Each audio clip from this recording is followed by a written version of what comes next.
Selamat sore pemirsa, apa kabar Anda di sore hari ini? Anda sedang menyaksikan Sumatera Utara hari ini, edisi Senin 4 Maret 2024. Kali ini bersama saya Muhammad Azril Nasution. Dan saya Putri Rahmadanizin. Sejumlah informasi telah dirangkum tim redaksi kami untuk Anda dan berikut informasi selengkapnya.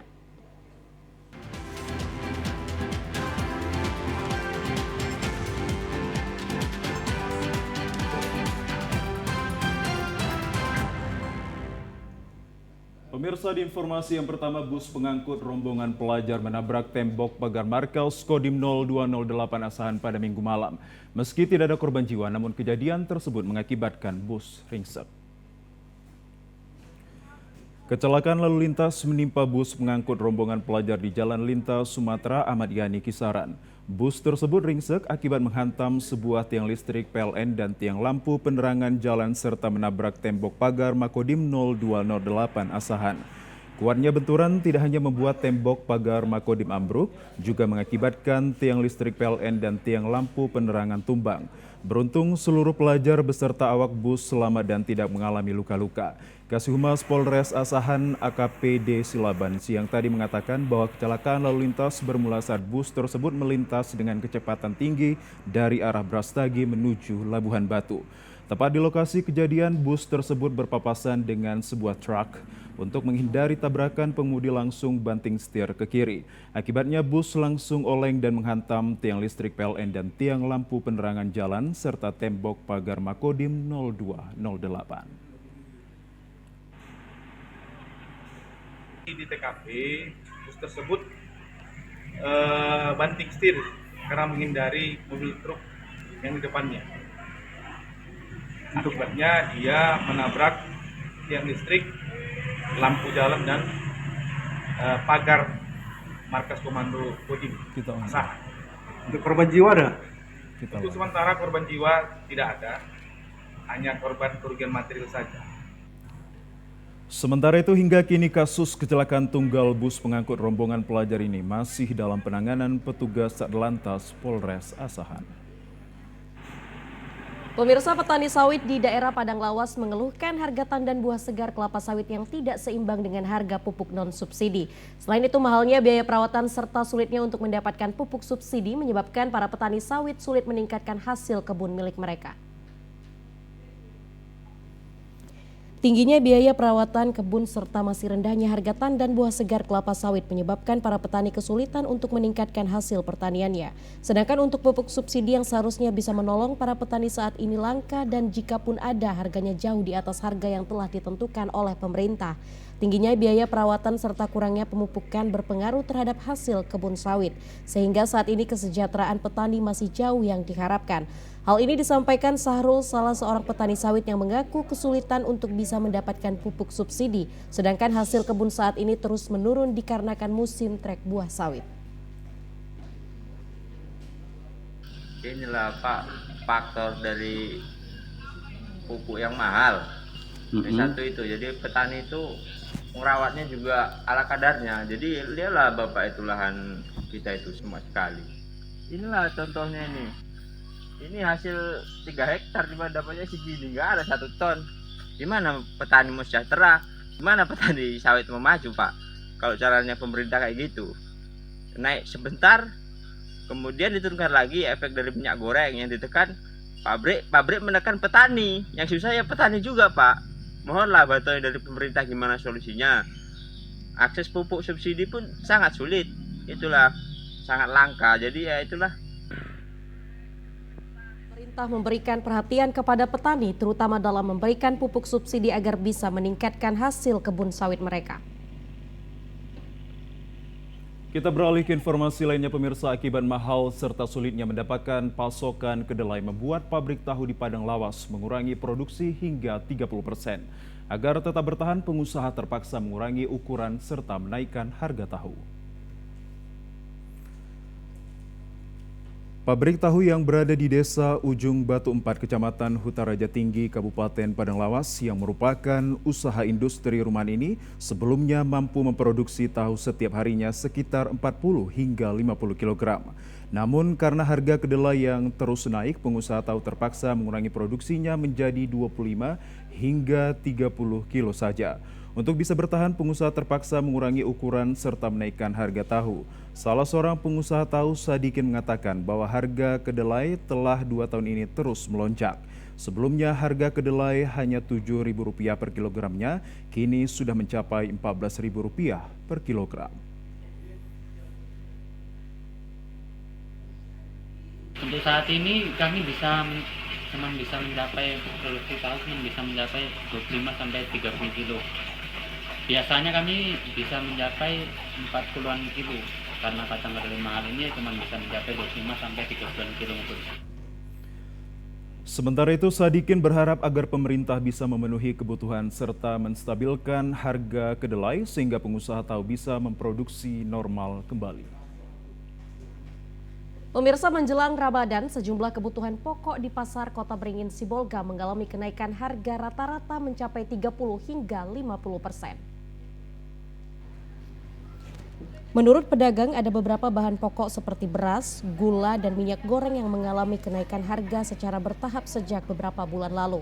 Semakin mendekati bulan suci Ramadan ini, kenaikan harga bahan pokok tersebut justru semakin tinggi hingga mencapai 100 hingga 300 rupiah.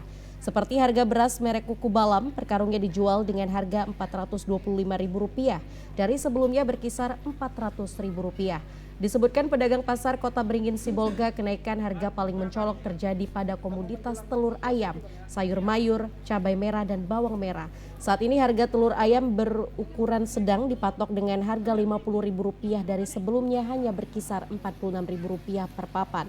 Sedangkan telur ayam berukuran besar dengan harga Rp60.000 per papannya. Sedangkan harga cabai merah saat ini berkisar Rp55.000 per kilogram dari sebelumnya Rp50.000 per kilogramnya. Butir 1.200 sama 1.500. Papannya berapa nih sekarang, Bang? Kalau aku menjualnya 56 sama 59. Udah berapa? Ini berarti ada kenaikan, Bang, ya? Perkenaikan aku udah keparahan 24. Udah berapa lama ini, Bang, kenaikannya, Bang? Baru berapa hari ini lah? Kita mau menjelang puasa ini, Bang, ya? Iya. Hitungan perak naiknya. Cuma barang yang enggak kayak minyak kemasan itu kayak minyak kita itu kan yang minyak subsidi itu kan hilang dari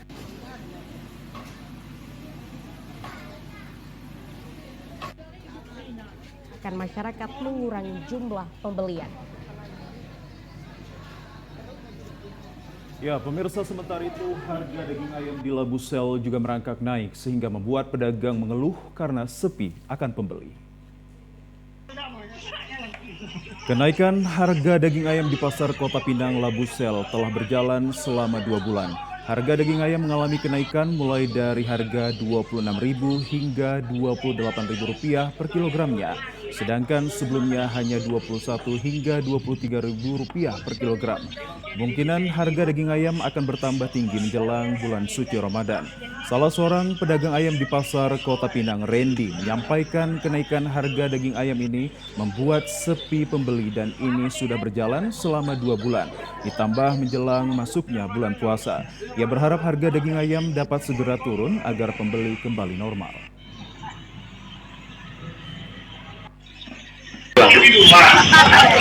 Dengan naiknya harga ayam ini bagaimana pembeli, Bang? Merosot ya? Untuk kenaikannya sendiri ada berapa lama? Lebih 2 bulan. Abang sebagai pedagang apa harapannya, Bang? Ayamnya tuh ayam. Ini penyebab kenaikan ini apakah menyambut lebar puasa atau karena nggak ada barang di lapangan? Maka ada kenaikannya, Bang. Sedangkan untuk ayam kampung tidak tampak ada kenaikan harga dan kini masih normal. Pemirsa, menjelang bulan Ramadan, harga ayam potong dan kebutuhan pokok lainnya di pasar tradisional Kota Kisaran merangkak naik. Di pasar tradisional Jalan Haji Misbah, Kelurahan Kisaran Kota saat ini, ayam potong dijual dengan harga Rp36 hingga Rp38.000 per kilogram. Salah seorang pedagang, Yusuf, mengatakan pada hari biasa ayam potong dijual Rp25.000 per kilogram. Menurutnya kenaikan harga ini disebabkan berkurangnya pasokan ayam ke pasar. Kenaikan harga ayam potong ini berdampak pada menurunnya omset para pedagang yang biasanya menjual 250 kg dalam sehari, kini turun menjadi 200 kg. Ayam saat ini bang? Kalau dia harganya lebih kandang, ambil dulu. Ada kenaikan bang? Naik apalah, itu dah, merah itu lah. Berat ya bang? Biasanya sendiri pengambilan berapa bang? Kayaknya 25 gitu. Per kilo ya bang? Ini naik 10, tanam lah nyari. Gitu bang. Untuk penjualan sendiri bang? Jualan eceran 25. Tidak hanya harga ayam potong, sejumlah harga bahan kebutuhan pokok di pasar tradisional Haji Misbah Kisaran juga berfluktuasi. Untuk cabai merah mengalami kenaikan hingga mencapai Rp60.000 per kilogram, sebelumnya hanya Rp30.000. Menurut salah seorang pedagang Ahas Simatupang, kenaikan harga cabai berdampak menurunnya omset penjualan karena para pembeli mengurangi jumlah pembelian. Kan harga cabai sendiri bang, bahan-bahan pokok ini apa aja yang naik bang? Dari cabai, jadi katakan kenaikan 50%. Dari harga 30-an, sekarang mencapai 60. Untuk konsumen sendiri bang ada penurunan bang dari kenaikan harga ini? Pasti. Yang biasanya pembelinya paling banyak itu setengah kilo, ini paling. Sementara itu kenaikan juga terjadi pada harga beras namun tidak terlalu signifikan. Harga beras premium yang sebelumnya per karung dijual Rp138.000 kini menjadi Rp147.000. Pemirsa, harga kebutuhan pokok di pasar tradisional tetap bertahan menjelang masuknya bulan Ramadan. Untuk mengetahui penyebab harga kebutuhan pokok di tengah-tengah masyarakat selalu bertahan lama menjelang puasa, kini kita telah bergabung dengan seorang pengamat ekonomi, Gunawan Benjamin. Assalamualaikum, selamat sore Bang Gunawan. Waalaikumsalam, selamat sore Bang Azri, Mbak Putri. Ya. Kabar baik Bang Gunawan? Ya, kalau bicara harga ya nggak baik lah, tapi kalau kondisi badan sih alhamdulillah baik ya. Yes. Bang Gunawan, berbicara terkait tentang harga kebutuhan pokok yang merangkak naik sepekan menjelang masuknya bulan Ramadan ini, bisakah Anda melihat dan juga mengamati hingga memberikan informasi yang penting kepada masyarakat kita apa yang menjadi penyebab siogianya Bang?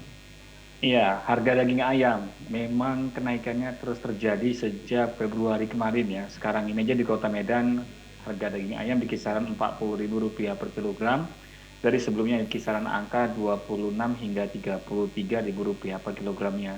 Apa pemicunya? Kenaikan harga jagung.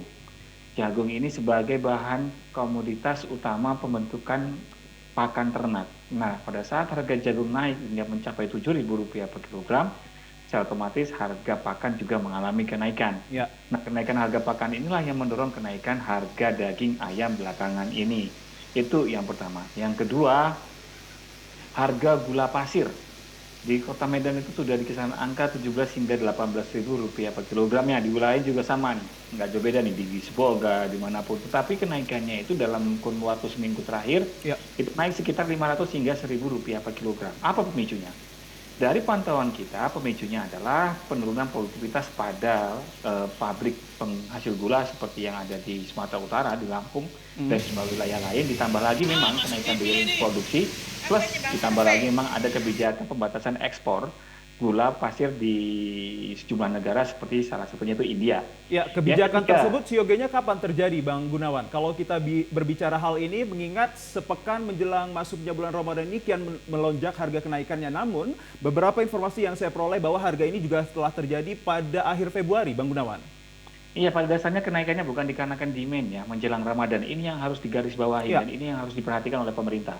Jangan lalai di sini. Kenapa? Kita belum masuki bulan Ramadan dan kita juga belum ada melihat persiapan masyarakat untuk menghadapi Ramadan nanti, khususnya dari sisi belanja masyarakat di pasar tradisional. Itu yang perlu dipahamin dulu. Nah, sekarang ini kalau seandainya naik sejak Februari, berarti kalau mau naik lagi menjelang Ramadan dan Idul Fitri nantinya, ini mau naik berapa lagi? Kan gitu kan? Jangan sampai nanti pemerintah ini kecolongan gitu loh. Kenapa? Karena harga komoditas per hari ini saja, per hari ini ya, itu sudah ada minyak goreng, gula pasir, ditambah lagi daging ayam yang naiknya itu sangat tajam. Di akhir pekan kemarin ada kenaikan harga telur ayam. Sebelumnya ada kenaikan harga beras. Ya kan? Ya. Nah, terus secara akumulasi semua harga kebutuhan pokok ini mengalami kenaikan. Ke depan menjelang Ramadan apalagi yang berpotensi naik? Daging sapi. Ya kan? Ini yang perlu diwaspadai oleh pemerintah. Bawang oke lah kita lihat dari posisi pasokannya. Nah, Dari sejumlah komoditas tersebut, untuk cabai yang hari ini mungkin masih di kisaran angka 50 hingga 60 ribu rupiah per kilogram, itu berpotensi untuk turun seiring dengan penambahan jumlah pasokan. Tetapi untuk gula pasir, daging ayam, telur ayam, dan minyak goreng, ini lain masalahnya. Ini tidak seperti cabai yang lebih banyak dipengaruhi oleh pasokan. Tetapi kalau kita melihat dari semua komoditas pangan lain yang mengalami kenaikan, ini lebih dikarenakan oleh kenaikan biaya input produksi. Gitu loh. Nah, ini yang seharusnya ditangkap oleh pemerintah, dan pemerintah seharusnya punya skema kebijakan untuk meredam harga di komoditas masing-masing yang mengalami kenaikan tersebut. Contoh, harga gula pasir. Ini kan kenaikannya biaya produksi dan cuaca. Nah, ini agak sulit kecuali untuk impor. Dilakukan impor dan baru bisa menekan harga. Kalau seandainya berharap dengan produksi sekarang, ini ekspektasinya lagi jelek-jeleknya nih untuk penurunan produktivitas produksi gula pasir di tanah air. Nah, untuk daging ayam juga sama. Ini masalahnya kenaikan harga jagung. Kalau seandainya ini dibiarkan mahal karena cuaca juga tidak mendukung untuk panen, ini juga bisa mengakibatkan kenaikan biaya input produksi. Yang pada dasarnya juga perlu butuh intervensi pemerintah di situ terkait dengan mungkin kebijakan-kebijakan pelonggaran dari sisi impor jagungnya. Untuk harga minyak goreng, ini kenaikan harga dikarenakan pelemahan mata uang Malaysian ringgit, kenaikan harga minyak mentah dunia, ditambah kenaikan harga CPO itu sendiri. Ditambah lagi kebijakan DMO dan domestic market obligation di sejumlah perusahaan penghasil minyak goreng yang sejauh ini tuh belum terpenuhi semuanya. Anehnya di lapangan harga minyak kita 14.000, harga minyak goreng curah di 16 ribuan. Ini mengakibatkan, tadi kan saya dengar segitu dari pedagang, minyak kita tuh sudah langka loh, udah jarang. Benar, Bang minyak Gunawan. goreng curahnya tuh udah ada. Nah, ini kan sudah menunjukkan bahwasanya produsen lebih cenderung untuk produksi minyak goreng curah karena harganya lebih bersaing dibandingkan dengan minyak kita itu tadi. Baik, Bang Gunawan, terkait dengan melonjaknya komoditi di pasaran yang terjadi bahkan hampir setiap tahunnya hari-hari besar yang ada di Indonesia, apakah ini akan menjadi budaya selamanya, Bang Gunawan? Ya, pertama yang perlu jelaskan, budaya di sini adalah budaya konsumsi masyarakat menjelang perayaan hari besar keagamaan. Nggak hanya Ramadan Idul Fitri, ya biasanya Natal dan Tahun Baru juga sama nih. Karakter manusianya tuh begitu tuh, menjelang hari besar keagamaan, konsumsinya mengalami peningkatan. Ditambah lagi ada kenaikan gaji, ada kebijakan bonus, ada THR di situ yang mendorong kegiatan belanjanya itu tadi. Tetapi memang ini nggak bisa disalahkan sepenuhnya gitu loh. Kita nggak bisa, saya justru nggak melihat bahwasanya kesalahan ini bukan sepenuhnya dikarenakan oleh masyarakatnya yang berbelanja itu tadi.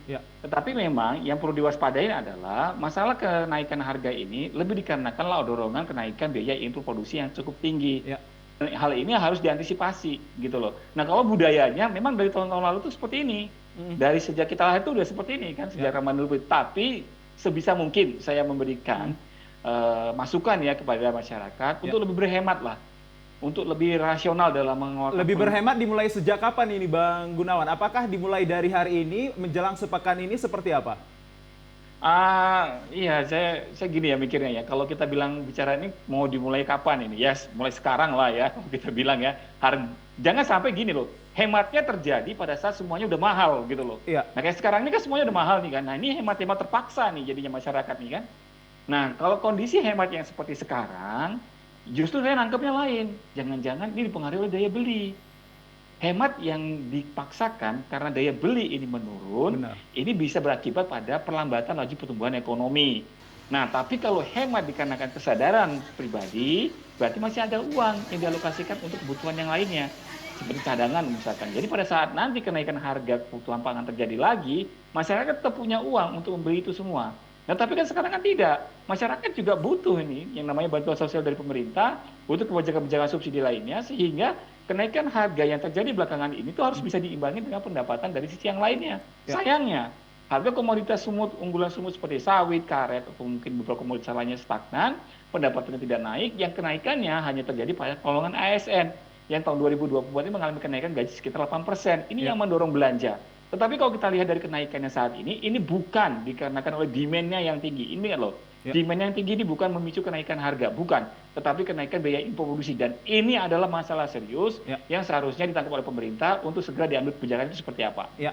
Sebelum ke rekan saya Bang Putri, saya ingin masih berbicara kepada Anda terkait istilah ada demand tadi. Kalau saya dapat informasi ini Bang, berbagai macam alasan yang mungkin saja dikeluarkan pemerintah ini, salah satu faktor penyebabnya adalah ketidakseimbangan antara demand dan juga supply ataupun supply to demand ini Bang. Apakah ini menjadi reasonable and also logic reasonable Bang? Iya, sekarang kita gini lah, bicara masalah beras. Kita tuh kan sebenarnya kan kita masih berdebat tentang data. Ya. Dinas Ketahanan Pangan menyatakan bahwasanya kita surplus untuk beras, ya kan ya. Tetapi BPS, Badan Pusat Statistik menyatakan bahwa kita ini defisit untuk beras. Tapi saya lebih cenderung ke defisitnya. Saya lebih setuju dengan datanya BPS. Kenapa? Karena datanya menunjukkan real kenaikan harga beras belakangan ini. Jadi memang kita tuh nggak punya supply. Supply-nya itu bermasalah. Demand-nya itu nggak mampu diimbangi dengan supply-nya. Padahal demand-nya itu datar loh, demand-nya itu sedang-sedang aja, bahkan nggak mengalami kenaikan signifikan gitu. Demand-nya itu menyesuaikan daya beli. Semuanya relatif stabil gitu kan. Tetapi tiba-tiba, dikarenakan supply terganggu, harga terpaksa naik. Nah supply ini yang diganggu, gangguannya supply ini lebih banyak dipengaruhi oleh faktor cuaca yang kurang menguntungkan. Nah masuk akal nggak? Ya masuk akal, reasonable semuanya kan. Jadi apa yang disampaikan Bang Azril benar, semuanya memang sekilas masuk akal. Tetapi bukan di situnya kita harus berdebat. Kita harus memikirkan bagaimana mengantisipasi kemungkinan penurunan sisi supply yang dipicu oleh banyak hal, termasuk dari perang yang di negara lain, termasuk sisi eksternal, ditambah lagi cuaca yang tidak mendukung. Dan yang perlu kita perhatikan adalah bagaimana kesiapan masyarakat dari sisi daya belinya. Karena penurunan supply ini, seperti yang tadi disebutkan bahwasanya ayam pasokannya sedikit. Sebenarnya ayam pasokan sedikit dikarenakan harganya udah naik duluan. Benar. Sehingga produsen menurunkan produksinya. Takutnya kalau seandainya diproduksi banyak-banyak, harga ayamnya mahal, pembeli sedikit ya Bang? Kandangnya makin banyak. Benar. Gitu loh. Nah rugi dia, kan gitu. Baik. Bang, terkait dengan regulasi yang sudah ditetapkan bahwa banyak sekali alasan-alasan mengapa komoditi di pasaran ini naik. Lantas di sini Bang, bagaimana titik dari Badan Pangan Nasional sendiri Bang melihat bahwa harga komoditi di pasaran menjelang Ramadan ini sudah mulai merangkak naik Bang? Silakan. Ya, gini, kalau seandainya Bappenas ingin menyelesaikan masalah nih kenaikan harga pangan, saya berharapnya begini nih, ada kuota impor untuk jagung yang lebih murah dari negara lain. Itu yang pertama. Jadi di sini bisa dialokasikan langsung ke perusahaan atau bisa distribusikan lewat Bulog sehingga nanti perusahaan pakan beli dari Bulognya. Oke, itu untuk komoditas jagung. Nah, selanjutnya kita bicara nih masalah minyak goreng. Minyak goreng ini kan harga keekonomiannya sudah makin tinggi. Harga CPO-nya naik gitu kan ya. Cobalah Bappenas menghitung ulang. Harga eceran tertingginya perlu dinaikin atau tidak? Perlu nggak di 14.000 itu sampai sekarang ini? Reasonable nggak? Masuk akal nggak? Kan gitu kan ya. Kalau menurut saya sih udah enggak gitu loh. Kenapa? Karena harga minyak goreng curah sudah di angka 16.000 hingga 17.000. Nah ini harapannya. Nah untuk komoditas lainnya seperti beras, ini kan masalahnya kan masalah cuaca, masalah pupuk gitu kan ya. Nah kita coba dong, pemerintah tuh ingin mengatasi bagaimana caranya untuk menurunkan harga pupuk atau menggelontorkan lebih banyak subsidi bagi petani. Itu dulu. Nah sementara yang lainnya seperti harga telur ayam, daging sapi, atau mungkin harga gula pasir. Nah ini sebenarnya kalau saya lihat masalahnya ada di cuaca lagi. Masalahnya biaya produksi. Jadi kalau Bappenas ingin intervensi biaya produksinya. Jangan dibiarkan naik karena konsumsinya akan turun. Karena kalau naik bukan berarti ada yang diuntungkan di sini. Jangan-jangan perusahaannya rugi, pedagangnya rugi, apalagi konsumennya. Jelas-jelas dirugikan. Kenapa? Biaya produksi yang naik. Kalau kenanya karena demand, ya ini bisa jadi yang diuntungkan pedagangnya. Tetapi ingat loh, menjelang Ramadan dan Idul Fitri nanti ini, demand-nya akan lebih tinggi dibandingkan hari normal. Harus diwaspadai. Itu dia. Bang Ben, saya mengambil sedikit contoh terkait tentang harga bahan pokok ini. Saya sebutkan langsung ada cabai, beras, dan juga ayam. Dan saya pilih kepada dua daerah yang mungkin saja menurut saya ini potensi besar untuk terjadinya kenaikan harga, yakni ada Medan dan juga Deli Serdang. Di sejumlah pasar tradisional ini yang saya dapat mengatakan bahwa harga cabai itu sendiri di posisi 60.000 saat sekarang ini Bang. Apakah ini ada nanti keterkaitan harga ini akan turun pada masuknya Ramadan 2024 Bang Ben? Ya, saya optimis itu untuk harga cabai akan turun. Apa yang menjadi penyebab faktor optimistis Anda ini Bang Ben? Oke, ya. Jadi pertama kita menemukan bahwasanya kemarin kan pasokan tuh lumayan tersendat ya. Di bulan September kita udah melihat petani itu udah mulai menanam cabai tahun 2023 September di bulan November. Tetapi memang nggak semua lahan ditanamin dan mereka juga pesimis dengan cuaca yang kurang mendukung ini, produksi akan membaik di tahun 2024, khususnya di bulan Februari. Dan di Februari kemarin kejadian, harga sempat 70 sampai 80 ribu rupiah per kilogram. Sekarang oke lah di angka 60-an. Trennya lagi turun nih dalam sepekan terakhir. Tetapi nanti menjelang Ramadan ya, atau mungkin awal-awal masuk Ramadan, saya yakin harga cabai bisa di kisaran angka 35 hingga 45 ribu rupiah per kilogram. Karena ada masuk pasokan baru dari panen baru seperti dari Siborong-Borong, Tapanuli Luhut Utara, atau mungkin dari beberapa wilayah lainnya seperti di daerah Batubara dan sekitarnya. Ya. Walaupun jumlahnya juga nggak banyak, tetapi cukup untuk menekan harga yang di 60 ribuan pada saat ini. Sehingga untuk harga cabai, saya sangat yakin dalam waktu dekat bisa turun. Tetapi jangan salah, kalau seandainya hari ini kita musim kemarau, petani juga kesulitan untuk menanam cabai. Berarti kan 3 bulan kemudian kita berhadapan dengan potensi penurunan produksi yang akan memicu kenaikan harga lagi. Berarti kapan tuh? Maret, April, Mei. Di bulan Juni kita akan berhadapan dengan potensi kenaikan harga cabai seandainya Jawa sebagai salah satu sentra produksi cabai juga tidak mengalami kenaikan produksi yang biasanya juga mengalir ke wilayah Sumatera Utara. Kalau itu terjadi, harga berpeluang untuk berulang kisaran angka 60 hingga 80 ribu rupiah per kilogram nantinya. Baik. Lantas Bang Gunawan, apa solusi dari pemerintah sendiri untuk menekan harga bahan pokok sehingga harga atau daya beli masyarakat ini tetap stabil di bulan Ramadan ini, Bang Gunawan? Ya, kalau kita bicara intervensi stabil di tingkat konsumen, berarti yang perlu kita tekankan adalah wali kota, bupati, dan gubernurnya. Nah, di sini mereka harus bekerja sama, mereka harus memantau pembentukan harga pangan daerah. Kalau seandainya terjadi kenaikan di luar ekspektasi atau kenaikan yang cukup signifikan, lakukan operasi pasar, lakukan sidak secara menyeluruh. Saya berharap KPPU juga turun di sini, Komisi Pengawas Persaingan Usaha. Biar supaya apa? Rantai pasoknya ini benar-benar berjalan normal. Jangan sampai nanti menjelang bulan Ramadan, sejumlah orang udah menahan ini untuk beberapa komoditas pangan yang nantinya ini justru mengalami kenaikan karena aksi spekulasi tersebut. Itu untuk pemerintah daerahnya. Pemerintah pusat kita harapkan adalah membangun sebuah kebijakan yang nantinya ini diperuntukkan untuk menekan biaya input produksi. Itu yang penting, pupuk, kayak pakan ternak tadi, jagung, atau mungkin biaya input produksi yang lainnya, ini bisa ditekan. Caranya gimana? Ada banyak cara yang bisa dilakukan, salah satunya memang impor, walaupun itu bukan kebijakan yang kita rekomendasiin gitu ya. Nah, tetapi dalam jangka panjang adalah kebijakan yang bisa meningkatkan produktivitas untuk para petani itu tadi, dan itu yang paling penting. Nah, untuk jangka pendek, oke lah, ad hoc-nya seperti itu, daruratnya seperti itu, tapi nanti ke depan, harapannya ini jangan terulang lagi. Cuaca ini harusnya udah jadi kawan kita, cuaca yang kurang bersahabat ini harusnya jadi teman kita, sahabat kita, sehingga kita pada saat berhadapan dengan situasi yang berulang, kita udah punya program nih, mitigasi resiko apa yang akan harus kita lakukan. Seperti itu harapan saya. Ya, Bang Benjamin, kita sedikit beralih terkait tentang keadaan para petani ini. Melihat bahwa sejak sepekan yang lalu, saya melihat bahwa harga kenaikan beras ini terjadi, namun tidak serta-merta memberikan kebahagiaan bagi para petani, mengingat harga gabah panen yang siap di tingkat para petani ini malah dihargai dengan kenaikan harga cuma Rp100 dari harga 6.200. Artinya miris untuk kita lihat bahwa petani ini mendapatkan harga yang begitu tidak bisa mencukupi keberlangsungan hidupnya, Bang. Lihat kenaikan harga beras 15.000 sudah terjadi di medium, Bang. Benar. Jadi gini, pemerintah itu harusnya melihat, jangan bicara HPP, harga pokok produksi, terus harga di konsumen itu berapa. Jangan hanya itu melihatnya. Tetapi gini loh, kalau misalkan kita adalah seorang petani gitu ya, kita menanam padi gitu, kita hitung nih semua biayanya, baik pupuk, pestisida gitu kan ya, bibit gitu kan ya. Setelah itu ternyata modalnya itu ada di kisaran angka 3.000 per kilogram gabah panen.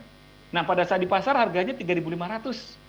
Gitu kan ya, atau mungkin sekarang gabahnya harganya di angka 6.000 gitu. Nah, pada saat di angka 6.000 itu petani diuntungkan nggak? Oh ya, diuntungkan, benar dari sisi HPP. Tapi kalau misalkan keuntungannya tadi digunakan untuk memenuhi semua kebutuhan sehari-hari, ini yang jadi pertanyaan, tercukupi nggak kebutuhan dia? Sehingga yang paling relevan untuk melihat kondisi ini, apakah petani itu sejahtera dengan kenaikan harga gabah atau harga beras belakangan ini yang mencapai 15.000, dan itu kalau berdasarkan HPP adalah harga normal. Nah, mereka diuntungkan dari mana? Cara lihatnya adalah di nilai tukar petani yang dirilis oleh BPS. Kita lihat tanaman pangan sekarang indeksnya hanya 101 ya, di 101,7 berapa sekian. Nah, 101 itu sebenarnya rawan. Artinya apa? Sedikit di atas 100 berarti kesejahteraannya itu nggak jauh-jauh beda nih dengan nilai tahun dasarnya.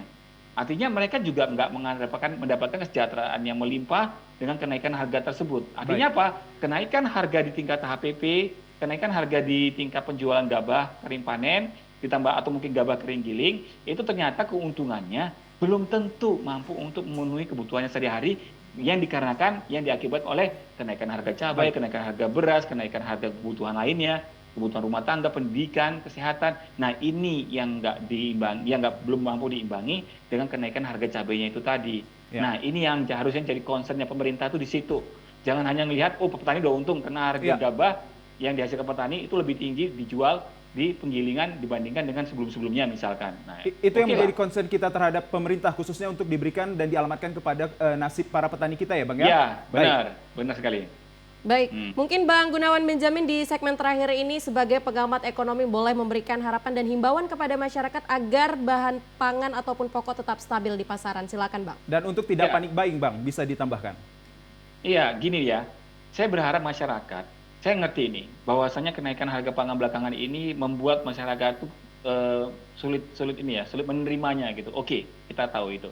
Tetapi memang yang paling mudah adalah pengeluaran dialokasikan untuk hal-hal yang sifatnya fundamental. Sifatnya itu kebutuhan dasar seperti berasnya itu tadi. Saya berharap ada pengurangan yang signifikan pada pengeluaran rumah tangga masing-masing itu dari si rokoknya. Kurangin itu kalau bisa hilangkan. Karena itu juga bisa membebani pengeluaran rumah tangga. Panik buying nggak perlu terjadi. Dikarenakan apa? Dikarenakan kenaikan harga belakangan ini lebih dipengaruhi oleh kenaikan biaya produksi. Bukan dari kondisi di mana supply-nya ini benar-benar mengalami gangguan berat atau demand yang terlalu tinggi. Itu yang bagi masyarakat. Bagi pemerintah, jangan coba-coba menilai kesejahteraan petani itu dari hanya sisi kenaikan harga gabah yang dihitung berdasarkan HPP. Jangan itu. Tapi lihatlah pengeluarannya, lihatlah data NTP-nya, nilai tukar petaninya. Nah, dari sisi rantai pasok, saya berharap KPPU-nya ini turun ini. Untuk mengantar rantai pasok, memastikan tidak ada yang namanya spekulan yang bermain di dalamnya. Sehingga apa? Sehingga memang pembentukan harga yang terjadi ini adalah harga normal. Kalau memang ternyata di lapangan nantinya harga di konsumen naik lagi, pemerintah daerah harus melakukan intervensi dalam bentuk operasi pasar murah dan segalanya. Nah, ini yang bisa sedikit meredam. Tetapi masyarakat juga jangan terlalu berharap banyak dari situ. Yang paling penting adalah bagaimana mengalokasikan anggaran pengeluaran di masing-masing rumah tangga untuk kebutuhan pokok. Lebaran Ramadan tahun ini kita agak sedikit lebih berhemat, tidak apa-apa. Yang paling penting tidak mengurangi esensi ibadahnya. Karena memang pada dasarnya konsumsi yang berlebihan di Ramadan nanti ini justru sangat rentan memicu kenaikan harga yang tidak logis nantinya. Itu dia. Baik. Bang Benjamin, mungkin dari saya sedikit untuk memberikan konklusi kepada masyarakat kita ini, khususnya emak-emak yang kaitannya dengan bahan pokok ini sangat erat. Apa yang menjadi harapan Anda ketika mereka ini memilih bahan pokok dan bisa mengurangi daya beli mereka, tapi bisa menghemat ini, Bang? Iya, jadi berhemat sekarang untuk menjaga daya beli udah nggak relevan lagi. Kita berhemat untuk bertahan hidup nih sekarang nih. Nah, kalau daya beli itu daya beli itu bisa begini ya. Pemasukan pendapatan kita berapa, yang dikeluarkan untuk pengeluaran itu berapa. Kalau seandainya pengeluarannya naiknya 10%, pemasukan juga harus 10% dong. Ya kan, ya? Sehingga ini bisa mengimbangi. Tetapi kan hari ini nggak seperti itu kondisinya. Hari ini nggak seperti itu. Jadi ada baiknya pengeluarannya ini terus dikendalikan, skala prioritasnya harus jelas, jangan sampai ada pengeluaran yang nggak perlu, yang justru menekan daya beli kita di masa yang akan datang, sehingga nanti kita akan lebih bersederhana lagi pada saat merayakan Lebaran nantinya. Itu yang saya sampaikan ke Pak Mama.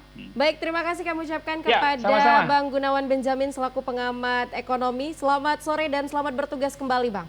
Selamat sore, Bang Adi. Terima kasih, Bang Ben. Putih. Ya, sama-sama. Pemirsa, kami akan segera kembali dengan sejumlah informasi menarik lainnya. Tetaplah bersama kami.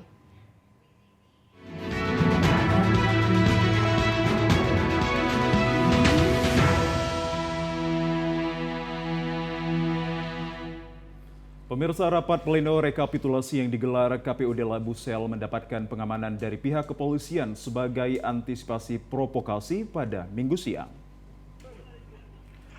Ratusan personil Polri telah disiagakan di gedung Convention Hall Hotel Grand Suma sebagai persiapan pelaksanaan rapat pleno rekapitulasi penghitungan suara pemilu 2024 tingkat kabupaten pada Jumat 1 Maret 2024 lalu yang diselenggarakan oleh Komisi Pemilihan Umum Kabupaten Labusel. Personel gabungan yang terdiri dari personel Polres Labusel dan pasukan Brimob sebagai antisipasi provokasi dari pihak lainnya. Selain itu, pihak kepolisian juga melakukan pemeriksaan kepada seluruh peserta rapat dengan menggunakan metal protector untuk memastikan seluruh peserta tidak membawa barang-barang yang berbahaya. Kapolres Labusel AKBP Maringan Simajuntak mengatakan untuk pengamanan rapat pleno pihaknya telah menyiagakan pasukan gabungan sebanyak 132 orang, terdiri dari personel Polres Labusel dan 1 SSK personel Brimob. Dengan harapannya pelaksanaan rekapitulasi aman dan juga kondusif sesuai dengan waktu yang telah ditentukan. Pak Kapolres, untuk pengamanan ada berapa personil diturunkan, Pak? Jumlah personil yang kita turunkan sebanyak 132 personil, terdiri dari personil Polres Labuan Batu Selatan dan 1 SST dari Brimob. Harapannya, Pak? Harapannya sama, harapan kita semua semoga aman dan kondusif dan kegiatan ini bisa terlaksana sesuai dengan waktu yang ditentukan. Oke, terima kasih. Sementara itu, rapat pleno tersebut dihadiri oleh KPU, Bawaslu, PPK Kecamatan, serta Forkopimda Labusel. Pemirsa, pemilu serentak tahun 2024 diharapkan menghasilkan pemimpin negeri yang mampu memberikan dampak positif bagi majunya pembangunan di berbagai bidang, sehingga kemakmuran dan kesejahteraan masyarakat dapat terwujud. Penyelenggaraan pemilihan umum serentak tahun 2024 saat ini telah memasuki masa rapat pleno terbuka. Rekapitulasi penghitungan perolehan suara di tingkat kabupaten kota dan akan masuk pada tingkat provinsi. Setelah berpartisipasi aktif dalam memberikan hak pilihnya, para pemilih dan masyarakat masih terus mendukung proses rekapitulasi pemilu berlangsung sesuai azas yang berlaku. Warga dari Kepulauan Nias berharap siapapun yang berhasil menjadi pemimpin, baik di legislatif maupun di pemerintahan yang akan ditetapkan oleh KPU dan Bawaslu nantinya harus mampu berbuat yang terbaik. Penyusunan kebijakan dan program pembangunan harus lebih diprioritaskan, termasuk sarana infrastruktur pendukungnya seperti jalan dan pembukaan akses bagi daerah yang terisolir. Selain itu, pemerataan pembangunan sektor pertanian yang disertai anggaran yang cukup.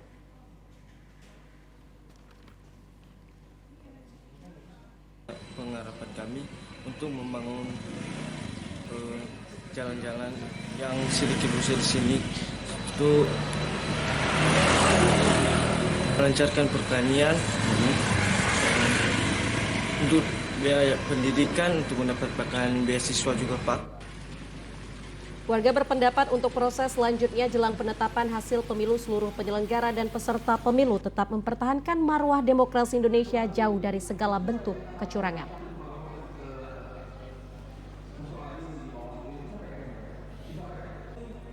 Kita beralih ke informasi lainnya, pemirsa. Menguatkan komitmen implementasi cashless society menuju belanja yang lebih baik dan berkualitas, kantor DJPB Provinsi Sumut memberikan penghargaan kepada sejumlah satuan kerja.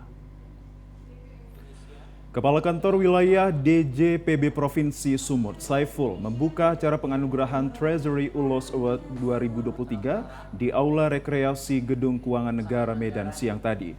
Melalui tema menguatkan komitmen implementasi cashless society menuju belanja yang lebih baik berkualitas, Saiful mensosialisasikan terkait satuan kerja, anti korupsi dan anti gratifikasi, peta strategis serta keberlanjutan pembangunan ZI WBK menuju WBBBM. Kegiatan ditandai dengan penandatanganan komitmen pelaksanaan anggaran stakeholder oleh satuan kerja, komitmen cashless society oleh perbankan, dan komitmen Forum Ekonomi Regional Sumut oleh Forkopimda Sumut, Bank Indonesia, OJK, dan BPS. Dilanjutkan menyerahkan penghargaan Treasury Ulos Award kategori pelaksanaan Sumut Anggaran dan kategori Cashless Society dan kategori Special Mission.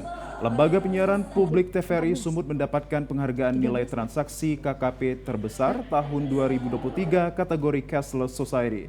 Kepala Kantor Wilayah DJPB Provinsi Sumut, Saiful, menjelaskan tujuan penghargaan ini untuk memberikan apresiasi kepada satuan kerja atas tata kelola keuangan yang baik. Dengan wujud penghargaan ini tentu akan memberikan gairah bagi semua stakeholder dan mitra kerja, khususnya di Kementerian Keuangan, di dalam mengelola anggaran dengan baik, yang tentunya bermuara pada peningkatan. Kesetujuan penyelenggaraan ini adalah memberikan apresiasi atas tata kelola keuangan yang sudah sangat baik pada masing-masing pemerintah daerah.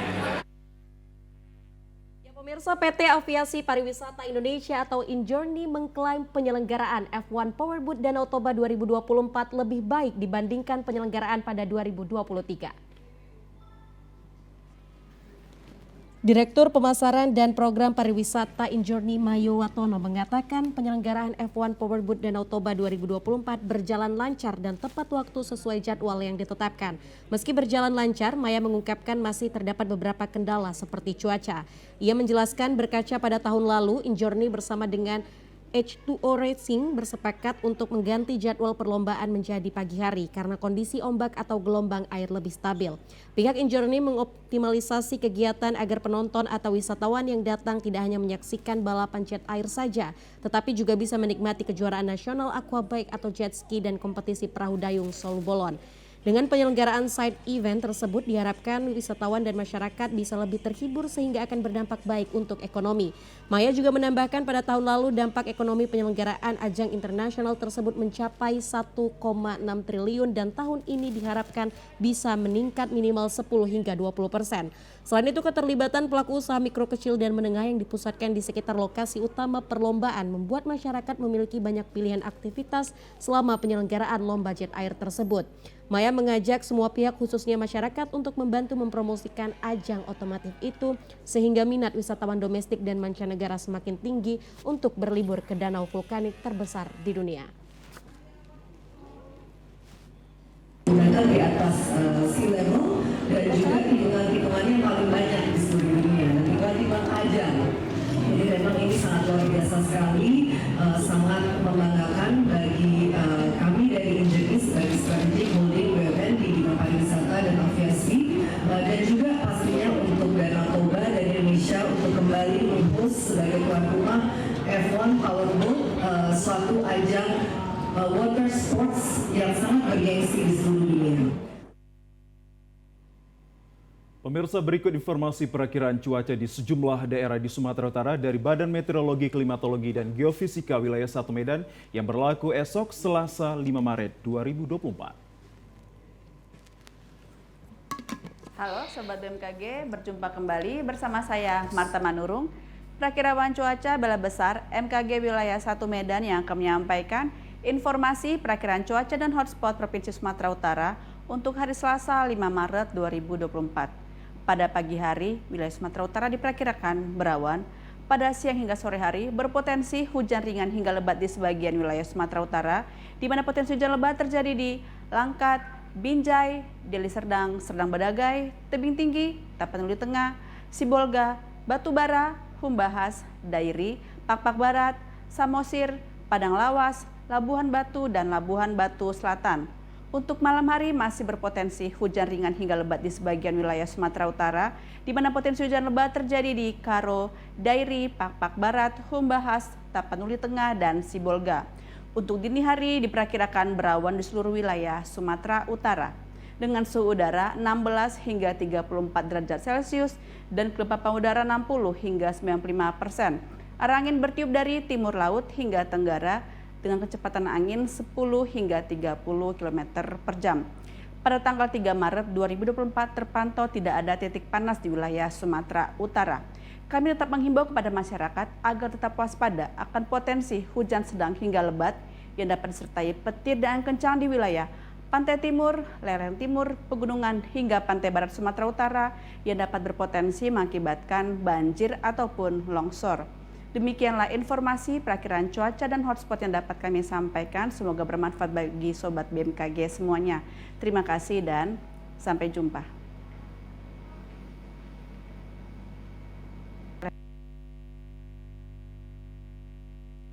Kami ucapkan terima kasih atas kebersamaan dan juga perhatian Anda. Saya Muhammad Azrul Nasution. Dan saya Putri Rahmadani Zain. Terima kasih atas perhatian Anda. Selamat sore dan sampai jumpa.